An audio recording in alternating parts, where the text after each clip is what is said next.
할렐루야. 우리 지난 시간 우리 위대한 교회, 위대한 신앙의 12법칙 가운데 우리 안디옥 교회를 살펴보면서 우리 4가지 먼저 생각을 해보았습니다. 안디옥 교회는 그 당시에 유대인들에게만 복음을 전하던 그 편견과 벽과 틀을 깨고 안 된다고 하지 않고 이방인에게 복음을 처음 전한 그런 교회였죠. 하나님 안에서의 가능성을 발견한 위대한 교회였습니다. 그리고 수많은 이방인들이 주님께로 돌아오는 그 꿈, 비전을 꾸었죠. 꿈꾸기를 포기하지 않고 계속해서 전진해 나갔던 것입니다. 뿐만 아니라 얼마나 많은 반대가 있었겠습니까? 로마 공동체, 그 다음에 유대인 공동체, 수많은 방해가 있었지만 그걸 이겨낼 수 있는 것은 자기들이 가지고 있는 어떤 부분이 아니라 가장 강점, 기도하며 금식했던 이 안디옥 교회의 모습을 우리가 지난 시간 살펴봤죠. 우리가 가진 최고의 강점은 뭐다? 기도다. 기도라고 하는 것이죠. 그리고 그 다음에 안디옥 교회 성도들은 그렇게 큰 일들을 이뤄냈지만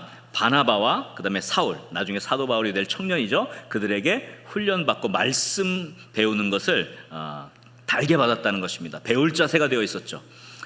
이 안디옥 교회는 하나님께서 위대하게 쓰시는 교회가 되었습니다. 단지 좋은 교회를 넘어서 위대한 하나님이 사용하시는 교회가 된 것입니다. 마찬가지로 우리도 좋은 그리스도인에서 끝나는 것이 아니라 하나님이 기뻐하시는 하나님의 위대한 일을 감당하는 그러한 신앙인이 되도록 또 이 영적인 우리 신앙의 법칙들을 잘 붙잡고 우리 삶 속에서 신앙생활 속에서 교회 속에서 아름답게 이루어나갈 수 있기를 주의 이름으로 간절히 축원합니다. 한번 다시 한번 옆에 분과 이렇게 인사합시다. 위대한 교회가 됩시다. 위대한 신앙인이 됩시다. 자, 오늘은 5번째 법칙부터 4가지 살펴보도록 하겠습니다. 자, 첫 번째인데요. 5번째 법칙이죠. 저를 따라합시다. 말씀의 환경을 만들라. 말씀의 환경을 만드는 것이 위대한 신앙의 중요한 영적 원리입니다. 하나님의 말씀 곁에 심겨야 복 있는 사람이 되는 것입니다. 성경은 복 있는 사람은 복 있는 환경에서 만들어진다, 태어난다, 그렇게 말씀합니다. 여러분 잘 아는 시편 1편 1절 말씀 한번 보시면 복 있는 사람은 이렇게 하면서 3가지의 이 환경에 들어있지 않는다는 표현을 하죠. 악인들의 꾀를 따르지 않고 죄인들의 길에 서지 않고 오만한 자들의 자리에 앉지 않는다. 이 모든 것들은 죄악된 환경을 말하는 것입니다. 복 있는 사람은 그런 환경에 있지 않는다는 것입니다. 그러면 어떻게 하느냐? 복 있는 사람은 시편 1편 2절에 이렇게 말씀했죠. 한번 다 같이 읽어보겠습니다. 오직 여호와의 율법을 즐거워하여 그의 율법을 주야로 묵상하는도다. 할렐루야. 죄인들과 어울리는 죄악된 환경 가운데서는 복 있는 사람이 태어나지 않는 거예요. 항상 주의 말씀을 주야로 묵상하는 그런 환경 속에서 복 있는 사람이 태어나는 줄 믿으시기 바랍니다. 안디옥 교회는 이런 말씀의 환경을 만든 교회이죠. 오늘 본문 말씀에 보면 이렇게 기록되어 있습니다. 사도행전 11장 26절 말씀 한번 다시 보십시다. 만남에 안디옥에 데리고 와서 둘이 뭐라 그랬어요? 교회에 1년간 모여있어 큰 무리를 가르쳤고 그 다음에 제자들이 안디옥에서 비로소 그리스도인이라 일컬음을 받게 되었다 그랬습니다. 여러분 안디옥 교회 사람들은 1년간 모여있다 그랬습니다. 뭘 위해 모여있었습니까? 말씀의 환경을 만든 거죠. 그 말씀을 가르치는 곳에 그들은 모여있었고 그 말씀을 배워서 제자가 된 것입니다. 하나님의 말씀을 배우는 환경, 이것은 시편 기자가 복 있는 사람에 대해서 얘기한 것처럼 시냇가에 심은 나무와 같은 축복을 얻게 되는 것이죠. 시냇가에 나무가 심겨야 가뭄이 와도 그 물이 어떻게 해요? 뿌리로 쫙 스며들어서 겉에는 가뭄이 들어서 힘든 것 같지만 어떻게 저 나무는 잎사귀가 마르지 않고 열매가 맺히고 그렇게 풍성할까? 보면 어디에 심긴 거예요? 시냇가에 심긴 거예요. 물가에 심기운 거죠. 이 물은 바로 구약에서는 하나님의 말씀을 상징합니다. 신약에서는 성령을 상징하죠. 성령 이퀄 말씀, 말씀 충만 이퀄 성령 충만이에요. 여러분 말씀으로 충만하면 성령으로 충만하게 될 줄 믿으시기 바랍니다. 그래서 이 말씀 곁에 심기운 나무는 겉으로 볼 때는 가뭄이 온 것 같고 황량한 흉년이 드는 것 같지만 그 나무는 홀로 꽃을 피우고 열매를 맺고 그 나뭇잎이 푸르게 되는 것입니다. 어디에 심겼느냐가 그렇게 중요한 것이죠. 그러므로 위대한 신앙인은 항상 말씀의 환경에 자신을 둡니다. 가정을 둡니다. 자녀들을 그 말씀의 환경에 둡니다. 마찬가지로 위대한 교회는 말씀의 환경을 만들어가는 교회죠. 이번 9월 항상 첫째 주간 내일부터 우리가 분이엘밤을 또 준비합니다. 전반기 특세 있고 하반기 특세 있지만 또 하반기 시작할 때는 저녁 집회 분이엘밤은 또 외부 강사님을 초청해서 은혜로운 말씀 듣지 않습니까? 이 말씀의 환경 가운데 여러분 나올 수 있기를 주의 이름으로 간절히 축원합니다. 그것이 시냇가에 심은 나무와 같은 거예요. 여러분 보십시오. 목마른 사람이 물을 찾지 않습니까? 물을 찾아 갈증이 나는데 텔레비전 속에서 물이 툭툭툭 흐르는 그 샘을 본 겁니다. 그러고서 저 물이 얼마나 좋은가를 알지만 갈증이 사라지지 않아요. 영상의 물을 보고서 갈증이 사라지지 않는 거예요. 갈증은 물가로 나와서 물을 마셔야 그 갈증이 해결되는 겁니다. 아멘입니까? 여러분 요즘에 요리 프로그램 많이 보잖아요. 그래서 TV에 보면 요리를 막 합니다. 그러면 이 TV를 보면 요리를 막 할 때 그거 먹고 싶어서 입에서 침이 조금 나와요. 이 우리의 뇌는 항상 이게 보는 것에 이렇게 반응을 한단 말이에요. 그러면 그걸 보고서 맛있겠다 그러고 반응은 하지만 물론 효과는 있어요. 그러나 실제로 음식을 먹은 것은 아니기 때문에 느낄 수는 없는 거예요. 아멘입니까? 그래서 여러분 이번에 분이엘밤은 영상으로 안 할 거예요. 영상 보고 그냥 저 생명수가 저기 있구나 이렇게 되지 않고 현장에 나와서 말씀 가운데 심기우는 은혜가 있기를 주의 이름으로 간절히 축원합니다. 이제 내일부터 완전히 생명수가 이 안에서 터질 텐데 하나님께서 여러분을 부르신 이유가 거기 있잖아요. 이 생명수로 나오라, 내게로 나오라, 생수의 강이 넘쳐나리라 약속하셨습니다. 아멘입니까? 그래서 여러분들 내일부터 이 말씀의 환경 가운데 들어와서 복 있는 사람이 다 될 수 있기를 주의 이름으로 간절히 축원합니다. 안디옥 교회는 늘 말씀을 사모했고 말씀을 위해서 그렇게 모여 1년 동안 계속 모였던 날마다 모여서 말씀 가운데 들어갔고 말씀의 축복을 받은 거예요. 그러니까 하나님께서 주시는 위대한 일을 감당할 수 있는 능력을 얻게 된 것이죠. 여러분들 내일부터 말씀의 환경이 열립니다. 하나님께서 이번 하반기 사역 가운데도 말씀으로 열어주셨는데 하나님이 말씀을 통해서 여러분들을 시냇가에 심기고 그 말씀의 물을 통해서 여러분들의 삶 속에 열매가 맺히고 잎사귀가 마르지 않고 그 하는 모든 일이 형통케 되는 축복을 누릴 수 있기를 주의 이름으로 간절히 축원합니다. 자, 우리 옆 사람 이렇게 한번 인사합시다. 말씀의 환경을 만듭시다. 복 있는 사람이 됩시다. 할렐루야. 자, 그럼 6번째 위대한 신앙의 법칙 한번 저를 따라합시다. 해야 할 일에 집중하라. 하지 말아야 할 것보다는 해야 될 것에 집중하는 것이 훨씬 더 위대한 일을 하게 됩니다. 그래서 제가 전에 말씀드린 대로 우리에게 주어진 명령은 두 종류의 금지 명령이 있고 실천 명령이 있어요. 금지 명령은 신앙을 유지하는 데 도움이 됩니다. 그러나 실천 명령은 더 위대한 신앙을 만드는 데 도움이 되는 것이죠. 두 개 다 필요하지만 그러나 한 단계 올라간 위대한 신앙을 위해서는 반드시 실천 명령, 즉 하지 말아야 할 일보다는 해야 할 일에 집중하는 것이 가장 중요한 것입니다. 예수님 당시 바리새인들은 율법을 지켰지만 그 율법을 하지 말라는 금지 명령 쪽으로 강조를 해서 지켰어요. 이걸 하지 말고 저걸 하지 말고 이걸 하지 말고 저걸 하지 말고 그래서 자기 자신을 지키는 거예요. 이게 중요하긴 하지만 그래서 그 다음 단계로 나아가지 못한 거예요.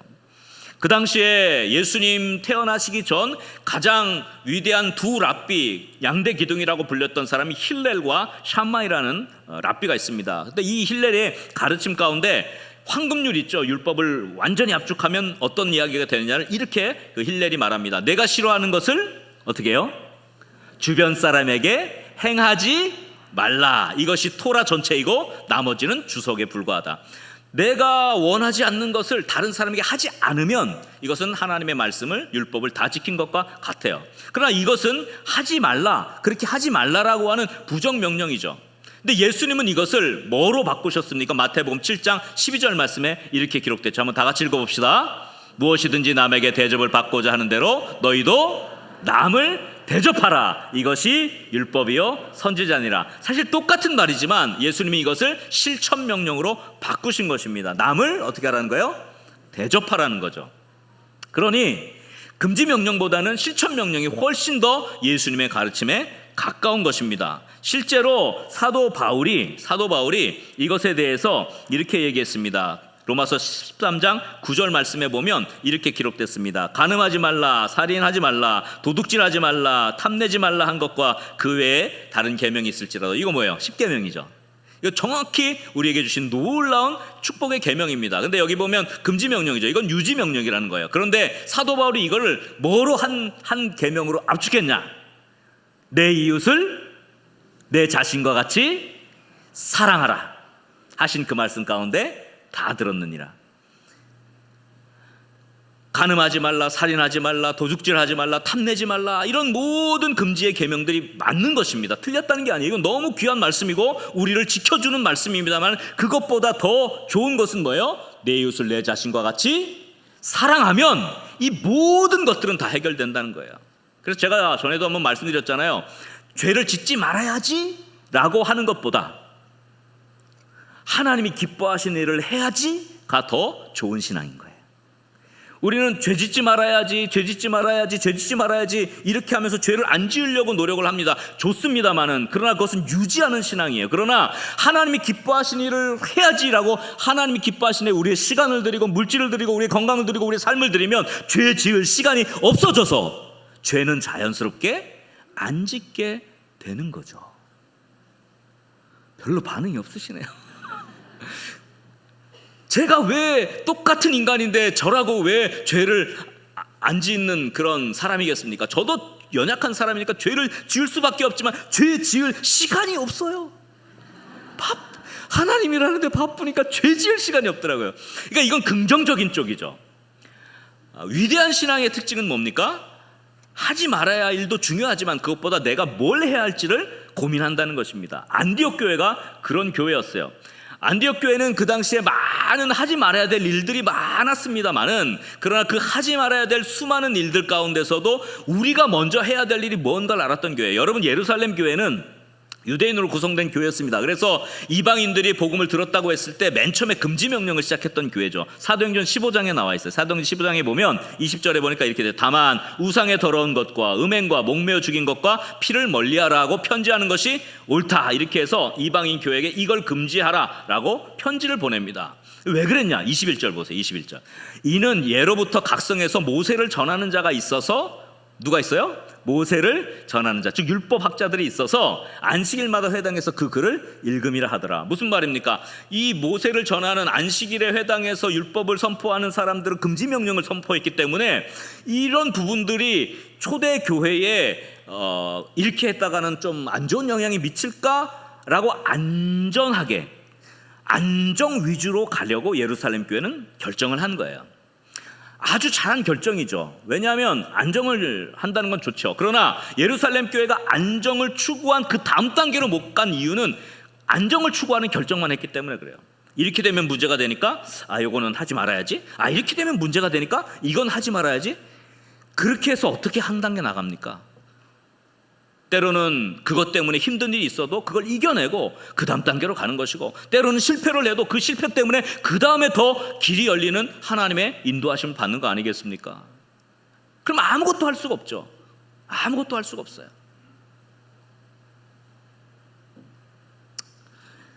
이런 금지 명령은 당연히 맞는 명령입니다. 그러나 수동적이고 부정적인 명령이기 때문에 신앙의 유지에 도움이 되기는 하지만 위대한 하나님의 일을 감당하는 위대한 신앙으로 성장하는 것을 이루지 못해요. 여러분, 이 일을 안디옥 교회가 받았죠. 그러나 안디옥 교회는 분명히 그걸 지켰습니다. 다음번에 제가 얘기할 거지만, 그러나 안디옥 교회가 먼저 생각했던 것은 뭐냐? 사도행전 11장 27절에 보면 이런 기록이 있어요. 그때 선지자들이 예루살렘에서 안디옥에 내려왔습니다. 28절에 보니까 그 중에 아가보라고 하는 선지자가 있었는데 이 성령이 감동을 주셔서 예언을 하게 된 겁니다. 천하에 큰 흉년이 들 것이다. 그래서 글라우디오 황제 때 흉년이 들었습니다. 그때에 사실 이 예루살렘 저 팔레스틴 지역이 엄청난 흉년이 들어서 특별히 예루살렘 교회 중심으로 너무 성도들이 고통을 당했어요. 그때 29절에 안디옥 교회가 결정한 일이 있어요. 그게 뭐냐면, 제자들이, 안디옥 교회 교인을 말하는 겁니다. 제자라는 표현을 썼잖아요. 각각 그 힘대로 어떻게 해요? 유대에 사는 형제들에게 뭐예요? 부조를 보내기로 작정한 거예요. 해야 할 일을 하기 시작한 거죠. 그래서 30절에 보니까 뭐라고 했어요? 이를 실행하여 바나바와 사울의 손으로 장로들에게 보내니라.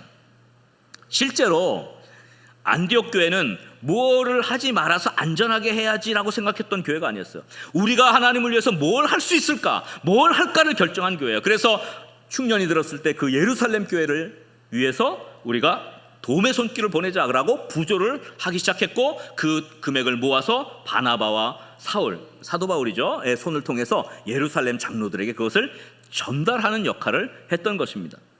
여러분, 이건 뭘 말합니까? 안디옥 교회가 하나님께 쓰임받는 위대한 교회가 될 수 있었던 것은 안디옥 교회는 무엇을 해야 될지를 알았던 교회이기 때문에 그래요. 뭘 하지 말아야 될지를 아는 것도 중요하지만 더 중요한 것은 내가 뭘 해야 할까를 아는 것이 더 중요한 겁니다. 여러분, 평생 이거 하지 말아야지 저거 하지 말아야지 라고 해서 신앙을 유지하는 것도 좋겠지만, 그러나 내가 하나님을 기쁘게 할 것이 무엇이 있을까를 여러분 결단할 수 있기를 주의 이름으로 간절히 축원합니다. 이것은 얼마나 다른 삶입니까? 하지 말아야 하는 삶과 내가 해야 할 것을 하는 삶은 얼마나 다른 삶입니까? 보통의 신앙인과 교회는 뭘 하지 않음으로 유지하려는 결정을 해요. 교회도 그렇고 신앙인도 그렇고 개인의 삶도 그렇습니다. 안전하게 하려고 자꾸 뭔가를 유지하려고만 해서 하다 보면 이것도 안 되고 저것도 안 되는 걸 결정해요. 그러나 위대한 신앙인, 위대한 교회는 뭘 할까를 실천하는 결정을 하는 삶이고 그런 교회라고 하는 것입니다.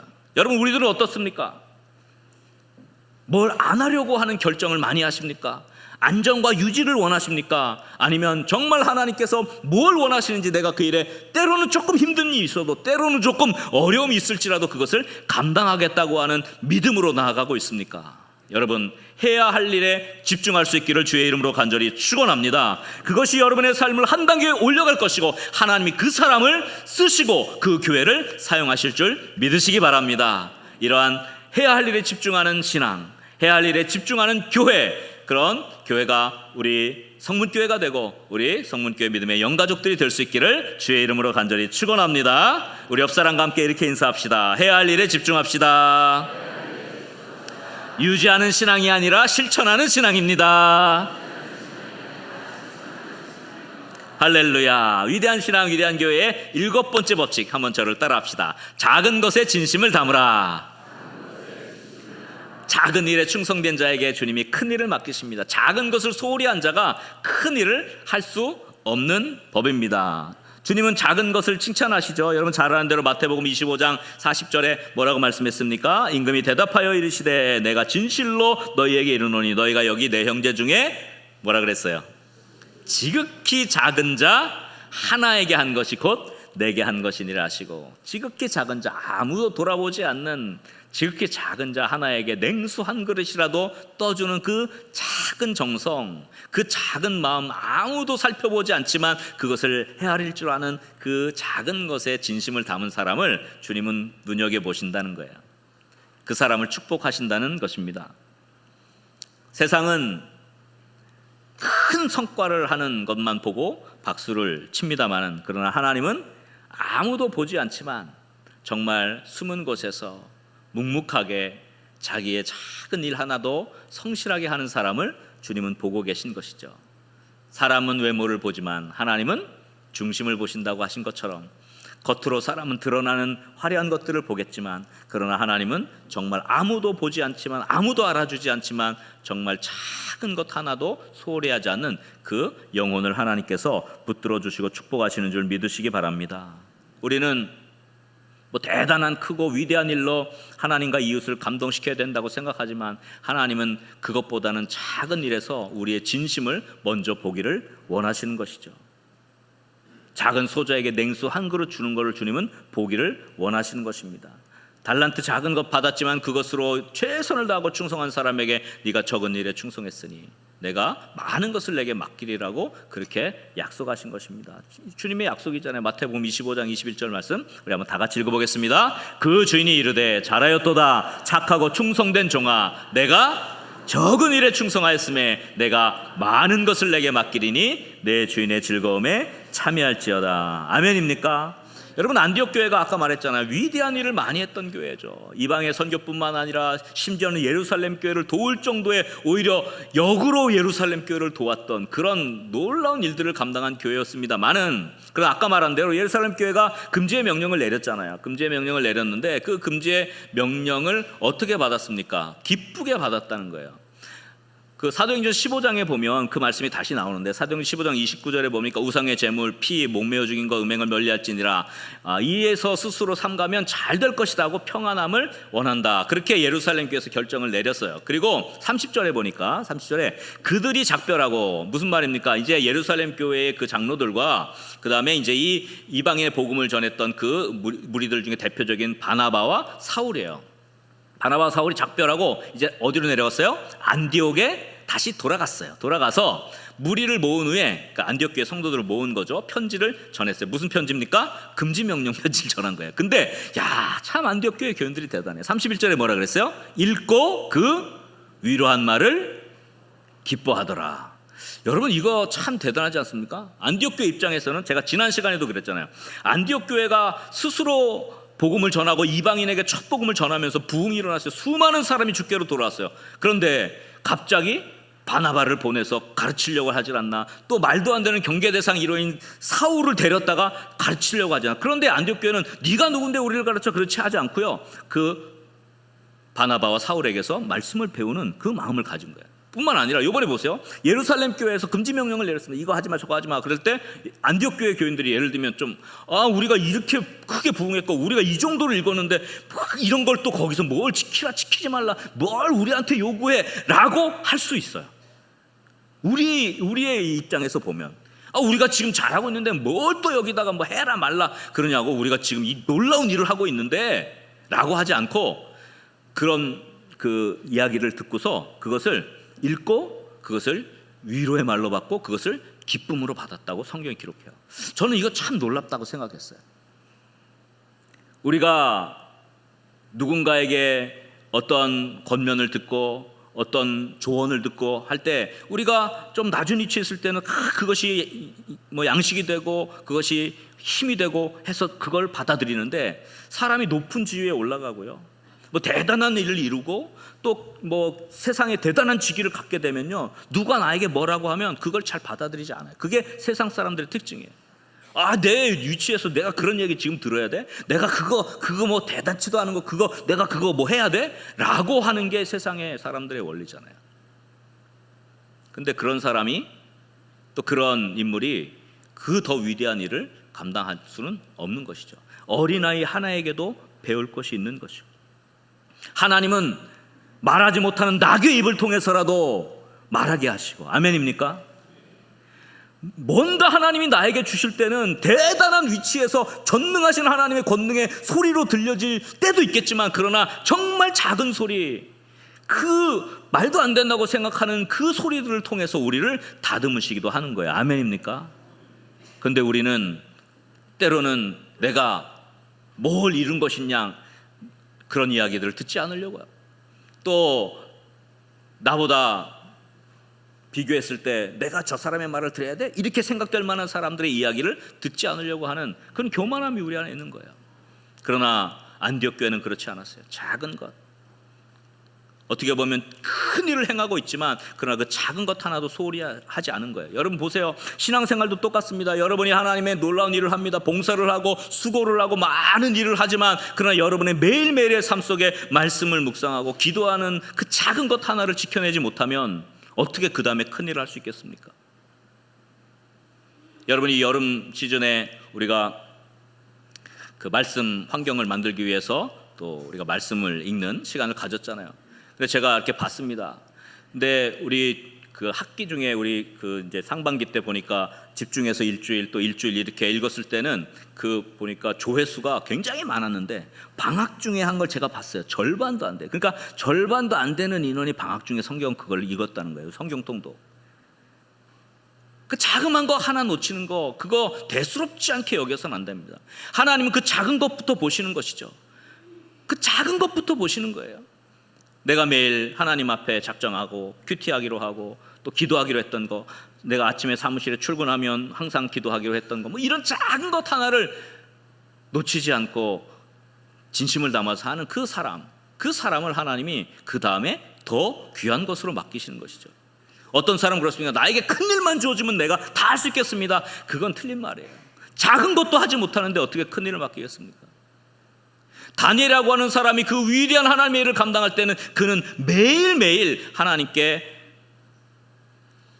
창을 열고 예루살렘 향해 기도했던 걸 쉬지 않았던 그 디테일이 있었기 때문이에요.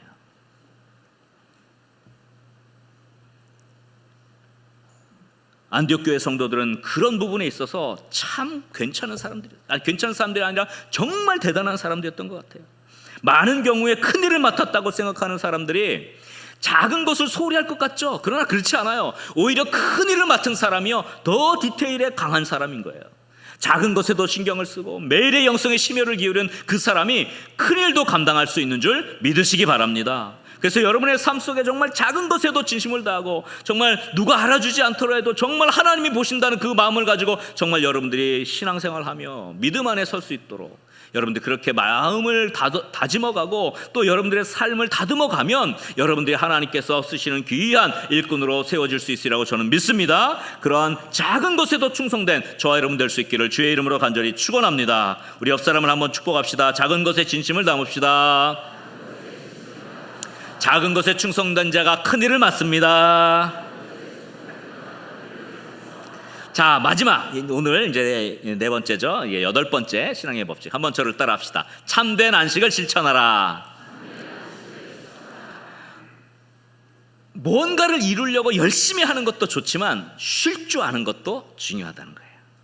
참된 안식을 실천하는 것이 위대한 신앙의 중요한 영적 법칙이에요. 여러분, 우리가 주일에 일을 그치죠. 세상의 수많은 일들을 열심히 주중에 하다가 주일에 일을 그치고 이렇게 하나님 앞에 나온 것은 우리가 하는 성취를 뛰어넘는 하나님의 일하심을 경험케 하는 축복인 줄 믿으시기 바랍니다. 여러분, 세상은 그렇잖아요. 무엇을 성취했느냐로 평가됩니다. 그러니까 세상에 경도되어 살면 쉴 수가 없어요. 왜? 조금이라도 더 해야 성취하고 그래야 사람들이 알아주고 내가 조금이라도 더 해야 이만큼 되니까 사람들이 인정하고 그걸 위해서 내가 멈추면 다른 사람은 앞으로 막 달려가니까 나는 뒤처진 것 같고 그러니까 오늘도 일해야지, 오늘도 뭔가를 해야지. 이게 현대인의 가장 큰 고통이죠. 그런데 하나님은 이렇게 경도된 세상 속에서 일을 그치라고 말씀합니다. 너희들의 성취를 그치라고 말씀합니다. 그것은 내가 일하는 것을 보라는 하나님의 뜻입니다. 아멘입니까? 여러분, 오늘 주일 이렇게 하나님 앞에 나와 일을 그치고 하나님께 예배하는 것은 세상 사람들이 보면 와, 시간이 아까운 거죠. 시간 낭비인 거죠. 저 시간에 뭔가를 더 하면 돈을 더 벌 텐데, 저 시간에 공부를 더 하면 더 좋은 학교 갈 텐데, 이렇게 세상 사람들은 생각하잖아요. 그러나 우리는 그렇게 생각하지 않아요. 우리는 살아계신 하나님을 믿기 때문입니다. 아멘입니까? 하나님이 지금 일하고 계신 것이죠. 그래서 하나님은 이 경도된 세상 속에서 일을 그치고 생산성과 성취를 그치고 쉬라고 명령하시는 거예요. 쉴 수 없는 인간에게 쉬라고. 쉴 수 없는 인간 왜 성취해야 뭔가 이루어야 내가 하고 싶은 내가 이루어야 될 것들을 추구하는 삶이니까요. 그것은 내가 하나님인 거예요. 이루시는 분은 하나님이신 줄 믿으시기 바랍니다. 내가 다 성취를 내 능력으로 내 실력으로 성취를 하려고 하면 내가 하나님인 거예요. 그러나 우리가 손을 내려놓는다는 것은 하나님이 나의 삶을 성취시키는 분이라는 것을 인정하는 것이죠. 아멘입니까? 그래서 하나님이 우리에게 안식일의 명령을 주신 거예요. 출애굽기 20장 8절 이하에 보니까 안식일 명령이 나오죠. 안식일을 기억하여 거룩하게 지키라 그랬어요. 9절에 보면 엿새 동안은 힘써 내 모든 일을 행할 것이나. 그렇죠. 우리도 우리에게 주어진 삶을 열심히 살아야 됩니다. 그렇지 말라는 것 아닙니다. 그러나 중요한 것 10절 일곱째 날은 내 하나님 여호와의 안식일인즉 너나 내 아들 내 딸 남종 여종 내 가축 또 문 안에 거하는 모든 나그네 객들이라도 아무 일도 하지 말라고 말씀하신 것입니다. 이건 뭐냐? 하나님이 우리를 생산성과 성취로 평가하지 않으신다는 거예요. 아멘입니까? 우리가 살아오는 삶이 내가 이룬 성취를 가지고 내 인생을 만들어가는 것이 아니라 우리에게 주어진 삶을 열심히 살겠지만 그러나 그침을 통해서 그 일을 그치는 이 안식을 통해서 우리는 하나님이 내 삶을 만져 주옵소서라고 신앙 고백하는 것입니다. 아멘입니까? 그래서 여러분들 오늘 이 시간이 여러분들 하나님이 여러분들을 위해 일하시는 시간입니다. 아멘입니까? 하나님을 온전하게 믿는다는 고백을 하는 거예요. 내가 내 삶을 성취하지 않겠다는 고백이 여러분 안식에 들어있는 특별한 믿음의 고백이 되는 것이죠. 그러므로 주일은 일을 그치는 날입니다. 주일에 교회 나와서 일을 그치고 예배를 드리는 것은 우리가 엿새 동안 생산성, 성취로 평가되지 않는 그것을 증거하는 행위, 믿음의 고백입니다. 우리가 멈추고 쉴 때 하나님이 일하시는 원리를 오늘 깨닫게 되는 것입니다. 위대한 일을 이뤄냈던 사람들은 늘 경도된 삶을 살지 않고 멈춤의 법칙을 알았던 사람들이에요. 열심히 살았지만 그러나 멈출 줄도 알았던 사람들이에요. 레이첼 오마라라고 하는 사람이 그 영어로 하면 퍼즈라는 책을 썼습니다. 그 퍼즈가 PAUSE예요. 이게 이제 노력을 이기는 일시정지의 힘이라는 그 책을 썼습니다. 그 책에서 일시정지는 퇴보가 아니다 그렇게 얘기했습니다. 쉬어야 된다는 걸 알지만 쉬지 못하는 인간이잖아요. 왜? 쉬면 뒤처질 것 같으니까. 내면의 두려움을 가져요. 그래서 이것을 벗어 던지는 게 필요하다는 거예요. 여러분의 쉼은 퇴보가 아니라 다시 전진하기 위한, 두 발 전진하기 위한 한 번의 포즈, 그 말 그대로 멈춤인 거죠. 이것을 여러분 받아들이는 게 중요하다고 그렇게 이야기를 하는 것입니다. 안디옥 교회는 참 우리 그 교회의 좋은 사역의 모델링이 되는데, 안디옥 교회가 바나바와 사울을 세워서 파송을 하고 사역을 할 때 참 놀라운 일이 있는데, 그 사역을 감당할 때 한 번 쭉 전도 여행을 돌면 다시 안디옥 교회로 돌아와서 재충전하고 쉬고 기도하고, 또 그 다음에 다시 파송해서 또 선교지를 돌고 돌아와서 안디옥 교회로 또 돌아와서 재충전을 하고 쉬고 기도하고, 이렇게 계속해서 사역을 힘있게 감당함과 쉼을 반복했다는 거예요. 저는 이것이 굉장히 중요하다고 생각을 합니다. 우리의 삶에서도 우리가 열심을 내어서 헌신하지만 우리가 손을 딱 내려놓는 순간 우리는 그때 뭐 하는 거예요? 손을 내려놓는 순간은 뭐 하는 겁니까? 하나님 앞에 기도하는 시간이죠. 안디옥 교회는 그 기간 동안 또 기도하고 또 하나님 앞에 간구하며 하나님의 도우심을 구했어요. 여러분, 우리가 열심히 일하지만 우리가 하나님의 도우심을 간구하지 않는다면 우리는 쉬지 않고 그냥 일하는 인생으로 사는 거예요. 하나님의 역사하심이 우리의 삶에 개입될 여지가 없는 거죠. 나의 일하는 것을 그치고 하나님, 내 삶에 간섭해 주옵소서. 하나님, 내 삶에 들어와서 내가 하지 못할 것들조차도 하나님께서 이루어 주옵소서라고 하나님 앞에 기도하고 간구하는 이 쉼이야말로 여러분, 하나님의 위대한 일을 감당할 수 있는 영적 비결이 된다는 사실을 믿으시기 바랍니다. 그래서 여러분, 안디옥 교회가 아까 부조하는 일을 결정하고 하나님의 사역을 감당했잖아요. 근데 거기 보면 사도행전 12장 25절에 보면 이렇게 말씀했어요. 바나바와 사울이, 자 보세요, 부조하는 일을 마치고 아까 말한 대로 그 사역을 감당했어요. 오히려 예루살렘 교회를 막 도와줬다니까요. 이 놀라운 일 아닙니까?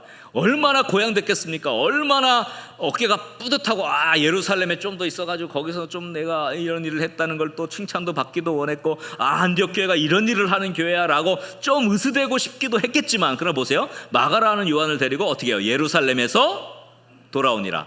부조하는 일을 마치고 그 다음에 바로 안디옥 교회로 돌아오는 이 일련의 패턴이 바로 이 안디옥 교회가 가졌던 패턴이에요.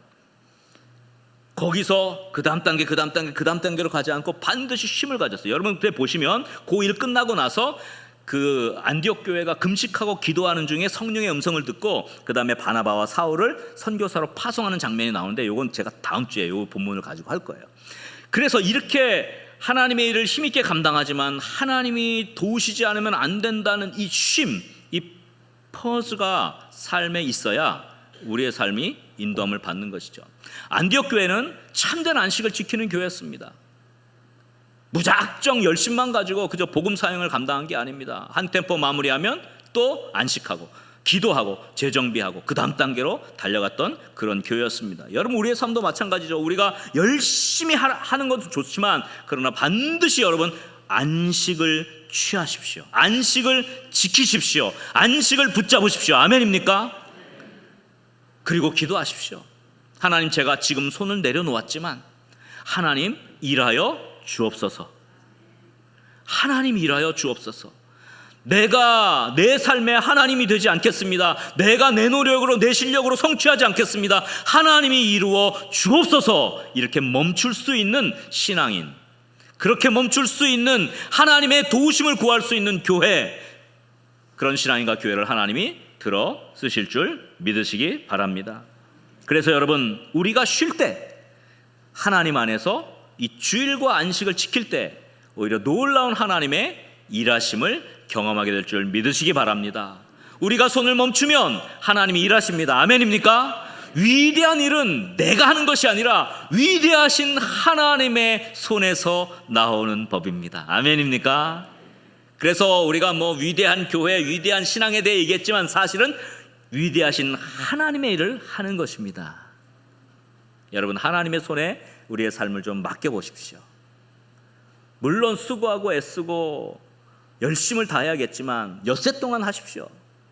그러나 정말 주님께 드려야 할 시간은 구별하고 그 시간에 우리의 손을 내려놓음으로 하나님이 일하시는 것을 경험할 수 있는 우리 거룩한 문 성문교회 믿음의 영가족들, 위대한 신앙인, 위대한 교회로 성장하는 축복이 있기를 주의 이름으로 간절히 축원합니다. 우리 옆 사람 한번 이렇게 축복합시다. 참된 안식을 실천합시다. 우리가 쉴 때 하나님이 일하십니다. 말씀을 정리하겠습니다. 오늘 두 번째로 안디옥 교회의 모습을 보면서 위대한 교회, 위대한 신앙의 12법칙 중에 8가지 했습니다. 지난 시간과 합쳐서 한번 정리합시다. 따라합시다. 안 된다고 말하지 말라. 꿈을 꾸기를 포기하지 말라. 약점이 아닌 강점에 집중하라. 참 제자가 되라. 자, 오늘 거죠. 말씀의 환경을 만들라. 해야 할 일에 집중하라. 작은 것에 진심을 담으라. 참된 안식을 지키라. 할렐루야. 이러한 삶의 법칙, 영적인 법칙을 우리가 안디옥 교회에서 배웠으니 우리도 안디옥 교회 같이 하나님 나라를 위해 아름답게 쓰임받는 교회, 하나님 나라를 위해 아름답게 쓰임받는 우리의 삶이 될 수 있기를 주의 이름으로 간절히 축원합니다. 기도하겠습니다. 아버지 하나님,